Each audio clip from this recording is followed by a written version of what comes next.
Bonjour, dans cette vidéo, on va réaliser l'application numéro 2 et l'application numéro 3 de la page 65 et 66 du manuel informatique et robotique au collège numéro 2. Alors, il y a des robots autoguidés qu'on trouve généralement dans des grandes usines et qui sont généralement amenés à répéter un ensemble d'ordres. Par exemple, suivre un chemin bien précis, c'est-à-dire suivre une ligne noire, ou bien ouvrir la grippe ou fermer la grippe pour accrocher ou déposer des pièces ou des marchandises. Pour cela, et pour réaliser ces tâches, on aura besoin d'un bloc suiveur de ligne qui sera répété plusieurs fois. Donc ce bloc est appelé un bloc personnalisé. Alors, pour commencer, on va ouvrir un bloc 5.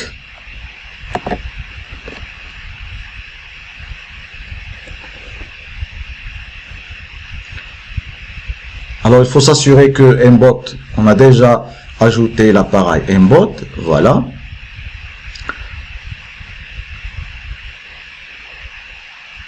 Alors, l'extension plateforme Maker toujours, voilà, pour commander le servomoteur qui commande la pince robotique. Alors, on va réaliser maintenant un suiveur de ligne, mais on va le réaliser avec un bloc personnalisé. Alors pour cela, donc on va aller dans mes blocs, créer un bloc personnalisé et on va appeler suiveur de ligne. Ok, et voilà. Alors maintenant, on va faire le programme suiveur de ligne. Alors, bien sûr, il y a, comme on a vu déjà, donc dans le chapitre robotique première année, collège, le suiveur de ligne, il y a 4 cas. Donc lorsqu'il détecte les deux suiveurs, les deux capteurs détectent le noir. Voilà, donc on va mettre CTRL C. Et voilà, détection. Donc voilà le capteur. Alors normalement le capteur suiveur de ligne est connecté au port 2. Ce port 2, le voilà. Donc, lorsqu'il détecte le noir, tout, c'est-à-dire les deux capteurs détectent le noir. Alors, normalement, il doit rouler en avant. Donc, le moteur doit aller en avant, action. Donc, c'est-à-dire la roue gauche et la roue droite. Voilà. Donc la roue gauche tourne à 50%, droite, donc on va mettre 100%, et là 100%. Ou bien vous pouvez mettre 80%, ce que vous voulez. Donc d'après le test, vous pouvez régler ces paramètres. Alors maintenant, si dans un virage, il détecte le noir à droite et à gauche, il va détecter le blanc. Donc, ça veut dire le moteur doit tourner à droite. Voilà, donc on va mettre dupliquer. Voilà. Voilà. Donc, détecte noir, donc à droite, côté droit. Donc, on va mettre la roue gauche tourne à 80 seulement. On va diminuer la vitesse et là 0. Alors pour tourner à droite, la roue droite va être bloquée et la roue gauche va tourner avec 80%. Pour tourner à gauche, c'est le contraire. Alors voilà, on va mettre dupliquer. Voilà. Alors maintenant, si par exemple le capteur gauche détecte le noir et le capteur droit détecte le blanc, ça veut dire qu'il y a un virage vers la gauche, il doit tourner à gauche. Voilà. Donc, voilà, si détecte le noir, mais à gauche. Voilà. Pour tourner à gauche, c'est le contraire du cas premier, du deuxième cas. Ça veut dire 80%. La roue gauche va tourner à 0% et la roue droite, il faut bloquer la roue gauche et rouler avec la roue droite. Voilà, on va mettre ici seulement 80. Et voilà. Le quatrième cas, bon, le premier cas, les deux roues tournent avec 100% de la puissance, c'est-à-dire il va aller tout droit. Alors lorsque le capteur, donc voilà, côté droit détecte le noir, ici côté gauche, ici les deux blancs, c'est-à-dire lorsqu'il sort de la piste, c'est-à-dire tout détecte le blanc. Voilà. Alors donc il y a 4 cas, le quatrième cas, il va normalement ici à moins 50 et ici à moins 50. Donc il va reculer, c'est-à-dire il va tourner à moins 50 pour qu'il recule et ainsi il va entrer une autre fois dans la piste. Et voilà, c'est le programme suiveur de ligne. On va le tester lorsqu'on va réaliser l'application donc 3 ou l'application 4 où on va faire le programme principal. Alors maintenant, une fois on a terminé le bloc personnalisé de suiveur de ligne, on va passer au bloc personnalisé, c'est-à-dire l'application numéro 3, c'est-à-dire on va tester ouvrir pince et fermer pince. Alors voilà, on va créer un autre bloc qui s'appelle ouvre pince. OK.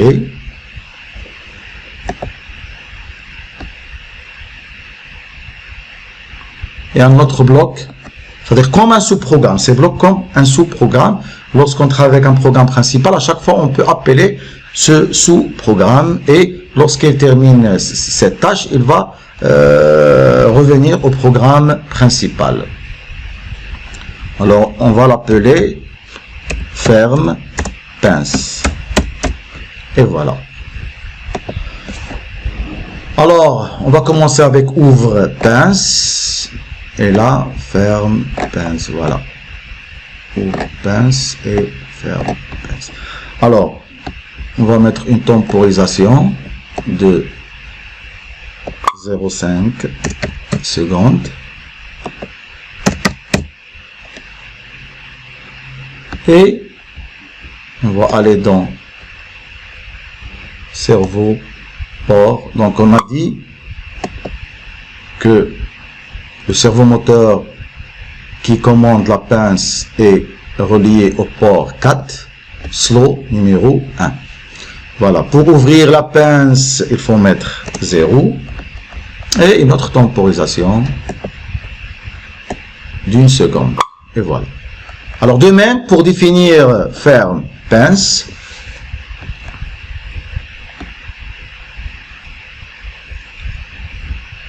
on va dupliquer. Et voilà, c'est la même chose. Seulement,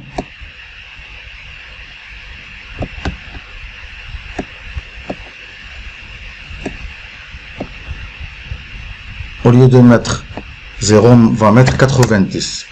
Alors, pour fermer la pince, donc, on doit positionner l'angle à 90 degrés. Et voilà. Maintenant, si on veut tester ces deux blocs personnalisés, ouvre pince et ferme pince, on va travailler avec le mode connecté, c'est-à-dire téléversé. On va aller dans événements et on va choisir lorsque Mbot démarre. Alors, par exemple,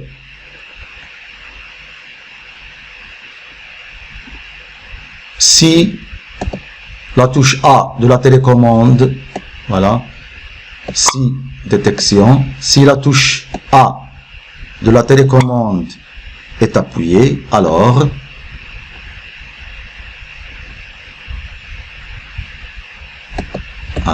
ouvre pince. On va dupliquer, c'est la même chose. Lorsque la touche B de la télécommande est appuyée, on va mettre ferme pince. Et voilà. Qu'est-ce qu'on a oublié? On a oublié répéter pour toujours, parce que c'est-à-dire à chaque fois qu'on appuie sur A ou sur B, il faut que la pince s'ouvre ou se ferme. Donc il faut ajouter répéter pour toujours. Voilà, il ne faut pas l'oublier. Et voilà. Alors maintenant on va téléverser. Alors pour cela on va relier notre robot avec l'ordinateur. Et on va allumer, voilà, un bot. Et on va connecter. Voilà, le compte 4, voilà, il est connecté. Maintenant, on va télécharger le programme pour le téléverser dans un bot. Et voilà, le programme a été téléversé. On va tester, voilà la télécommande, on va tester notre programme. Alors notre programme, c'est que lorsque j'appuie sur A, la pince s'ouvre. Voilà. Lorsque j'appuie sur B, voilà. Lorsque j'appuie sur A, la pince. Lorsque j'appuie sur B, voilà, la pince se ferme. Alors, maintenant, on va faire le programme principal. D'accord? On va éliminer ça. Ça seulement on le fait, on a fait ce programme pour tester les deux blocs, ouvre pince, ferme pince. Maintenant, on va, c'est-à-dire, on va refaire la programmation de l'activité 1, mais en utilisant les trois blocs personnalisés, c'est-à-dire le bloc ouvre pince, ferme pince et suiveur de ligne. Alors, normalement, dans le cahier de charge, il faut que le robot se place au point M, c'est-à-dire le place départ, et ferme la pince pour agripper la pièce. Puis, il va suivre un trajet bien défini, c'est-à-dire va suivre une ligne noire jusqu'à détection d'un dépôt, c'est-à-dire un mur ou bien un obstacle, avec une distance inférieure, par exemple, à 12 ou 14 ou 20 cm. Une fois arrivé, c'est-à-dire au dépôt, c'est-à-dire lorsqu'il détecte l'obstacle, il va s'arrêter, ouvrir le pince pour déposer la pièce et s'allumer en rouge et va émettre un bip sonore. Donc, comme quoi il va indiquer, c'est-à-dire que voilà, il a déposé la pièce et il va une fois il a déposé la pièce, il peut continuer et suivre son chemin pour retourner au dépôt et prendre une autre pièce. Voilà, donc on va éliminer ça. Alors on a toujours, voilà, trois blocs: définir suiveur de ligne, définir ouvre pince et ferme pince. Alors maintenant on va faire le programme principal. Donc, on va déplacer en haut pour libérer la place au programme principal. Et voilà. Et voilà.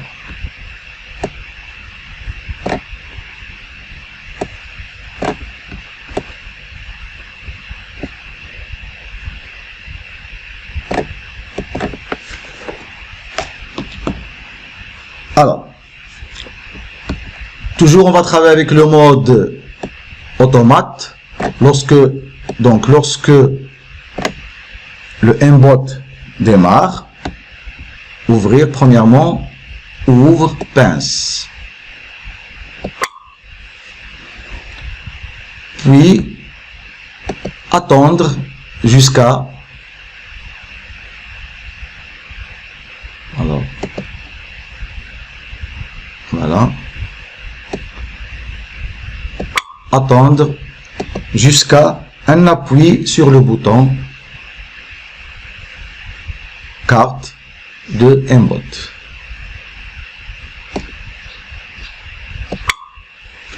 Voilà. Puis le robot va fermer la pince pour agripper ou bien pour accrocher la pièce. Puis une temporisation d'1 seconde. Puis on va répéter pour toujours. Voilà notre programme. Alors, on va définir la distance, créer une variable qui s'appelle distance. Voilà. Définir distance A, la distance mesurée par le capteur d'obstacle. Voilà.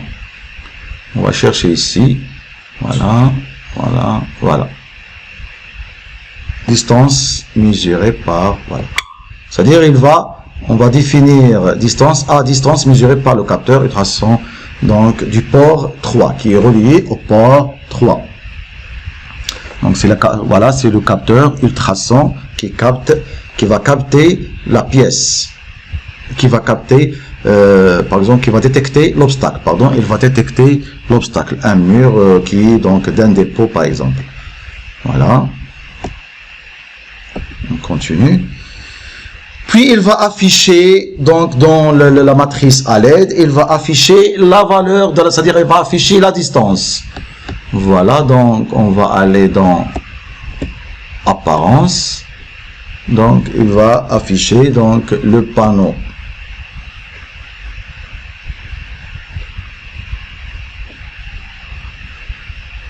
Donc on va pas, il va afficher le panneau, voilà.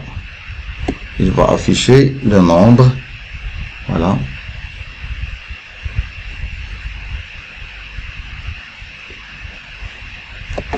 Là, il va afficher le nombre, distance.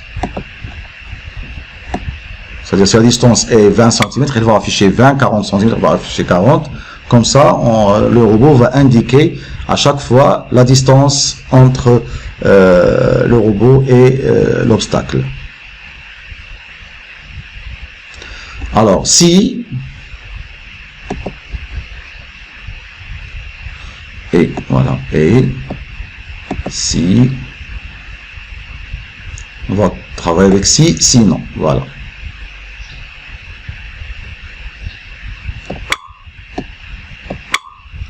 Alors, si la distance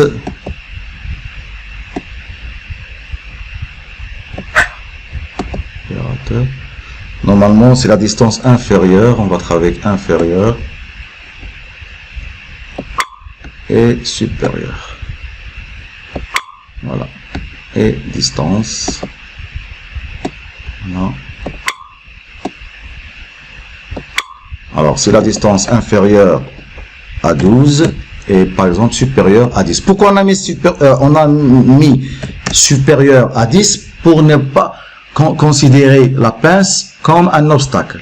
D'accord? Parce qu'il y a une pince devant le capteur d'obstacle. Si on ne fait pas cette condition, ça veut dire qu'il va détecter la pièce, il va la considérer, la pince, il va la considérer comme un obstacle. Comme ça, pour éviter ce conflit. Donc, il faut, c'est-à-dire si l'obstacle a 12 cm, c'est-à-dire le mur ou bien le dépôt à 12 cm du robot, et la distance doit être supérieure à 10 cm, qu'est-ce qu'il va faire? Normalement, le robot doit s'arrêter, donc stopper le mouvement. Voilà, il doit s'arrêter. Et il doit ouvrir la pince. Voilà les blocs. Il doit ouvrir la pince.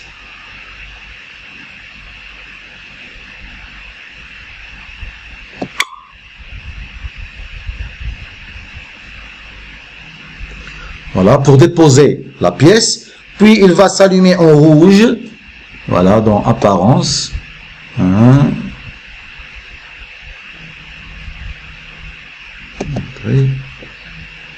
Voilà LED, tout en rouge. Pendant 1 seconde, par exemple. Voilà, il va s'allumer en rouge.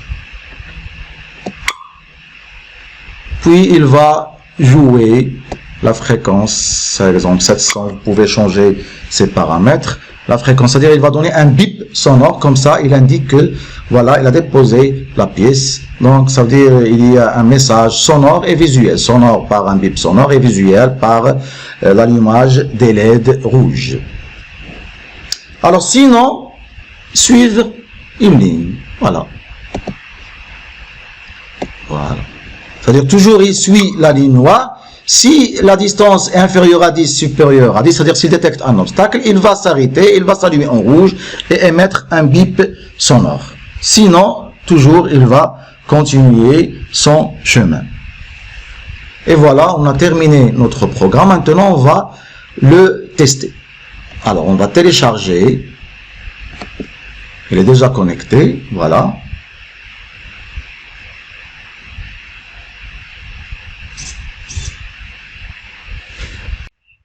Maintenant, on va débrancher le câble. On peut même éteindre le robot parce que c'est déjà le programme. Il est dans la carte Arduino. Voilà. Alors, donc normalement dans le programme, si j'appuie sur le bouton de la carte, voilà, il va suivre, il va accrocher la pièce et suit son chemin vers un dépôt où il va déposer la pièce. Voilà. Vous voyez l'affiche, voilà. Alors maintenant il va déposer, très bien. Et voilà. Maintenant il va continuer son chemin. Et voilà, c'est terminé. Donc il a trouvé un autre obstacle l'ordinateur, c'est pour cela qu'il émet un bip sonore comme quoi il a trouvé un obstacle. Et merci pour votre attention.